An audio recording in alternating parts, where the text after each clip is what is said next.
There was a notable Democratic primary in Michigan yesterday where NBC News projects progressive Democratic Congressman Andy Levin has lost to more moderate Democratic Congresswoman Haley Stevens in the state's 11th district. Levin is the son of former Congressman Sander Levin and a nephew of the late Senator Carl Levin.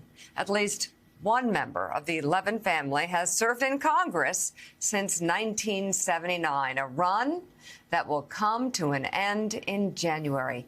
The rare incumbent versus incumbent primary matchup was the result of a redistricting plan that merged portions of their current districts with more voters coming from Stevens' current territory. And Congresswoman Stevens joins us now. Very good to have you on the show this morning. To what do you credit your victory? I think that women in Oakland County, Mika, spoke last night.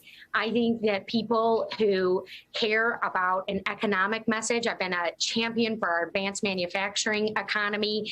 I authored a big portion of the CHIPS and Science Act, which passed last week, which speaks to the voters of Oakland County. We are an automotive hub. We are very reliant on supply chain considerations. And I just worked my tail off as well, Mika. And that's a big part of this as well. Hard work, showing up in February, knocking doors, going to every senior center, bringing people into the fold.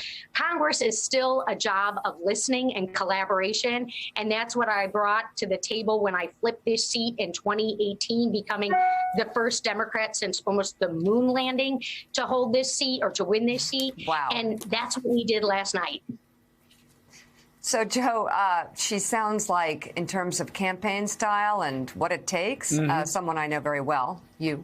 Knock on every door. Knock on those doors. Knock on the doors, plant the yard hard. signs. Yeah. When everybody else is doing other things, go to the voters where they are, where they live, and outwork everybody. It makes a huge difference. I wanted to ask you also about ideology. Obviously, some of the national press have talked about the difference between your more moderate views and your opponent's more progressive views. It's something that we've heard time and time again over the past year or so. And it seems, well, actually, if you look at from Joe Biden, the one moderate in a field of 15 or 16, you look at Eric Adams in New York City, you look at a spate of elections that have taken place over the past year or so. It seems right now that moderates are faring better in elections, primaries, than progressives. Is that what you think happened last night in your race as well?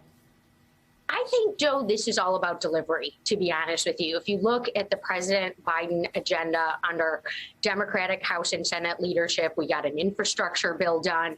We've passed common sense gun safety legislation for the first time in 25 years. We're the party that's talking about protecting women's reproductive rights, a national right to abortion care in this country. And again, with that CHIPS Act, delivering for the American worker, unity through delivery. And so I'm happy to be the Democrat talking about that. And I am happy to take that message to November when we hold the House. Congresswoman Haley Stevens, thank you. Congratulations. Thanks for being on this morning.